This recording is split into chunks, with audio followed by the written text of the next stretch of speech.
Navy carries out another multi-carrier exercise, this time with Japan in the Philippine Sea.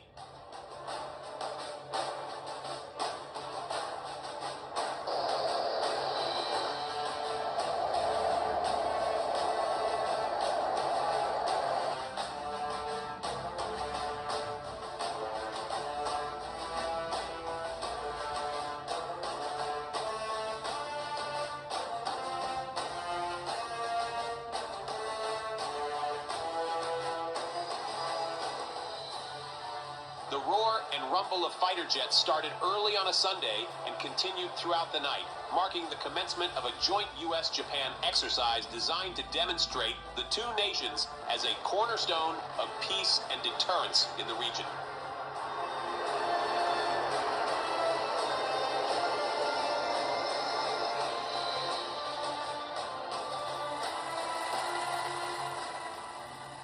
Referred to as a multiple large deck event by the Navy, this exercise featured the participation of the aircraft carriers USS Ronald Reagan and USS Carl Vinson, the Japanese helicopter carrier JS Hyuga, along with approximately 150 aircraft and over 10,000 sailors, all showcasing their air and naval power in the Indo-Pacific.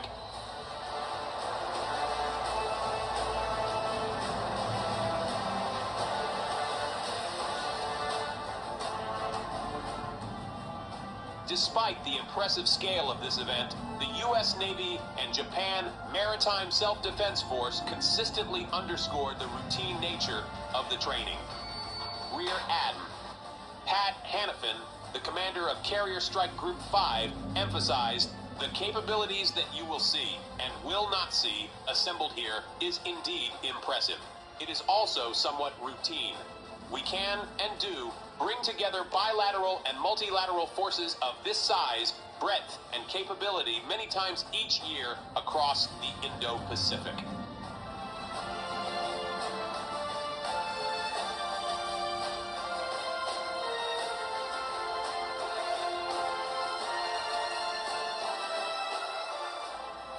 This exercise was scheduled to continue until an undisclosed time during the week. It commenced on a Saturday, approximately 500 to 700 nautical miles east of Luzon, Philippines, placing the flotilla roughly 800 nautical miles southeast of Taiwan.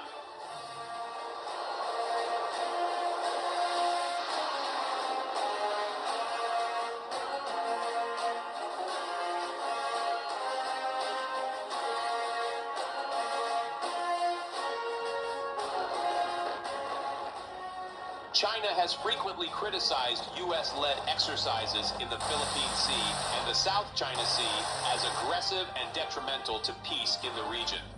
Beijing asserts nearly all of the South China Sea as its territorial waters. In contrast, the U.S. and Japan assert that their presence is essential to safeguard freedom of movement in the area.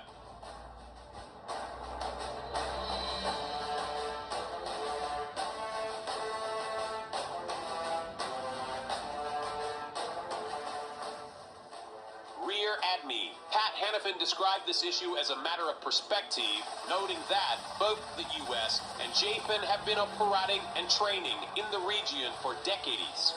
He stated that conducting activities such as flying, sailing, and operating in accordance with international law ensures the maintenance of free trade and freedom of movement in the region.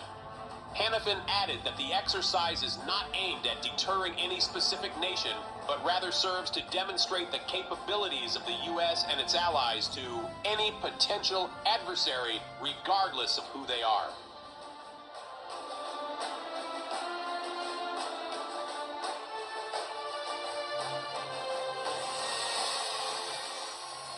On Sunday afternoon, the flight decks and below decks hangars on the Ronald Reagan and Carl Vinson were bustling with activity.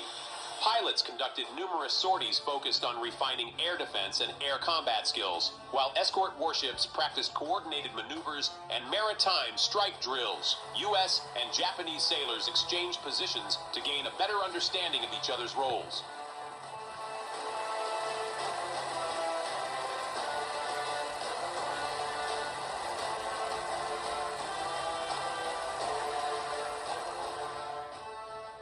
This pace continued into the night on Sunday.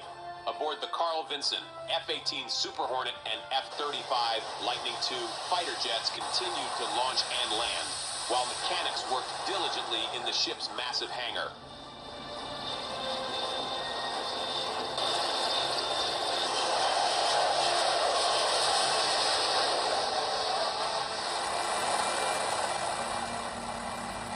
While multi-carrier exercises are not entirely unprecedented, they are relatively infrequent when compared to other drills.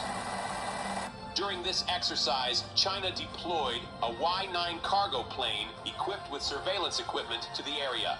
It is believed that this plane likely tracked, monitored, and gathered intelligence on the exercise.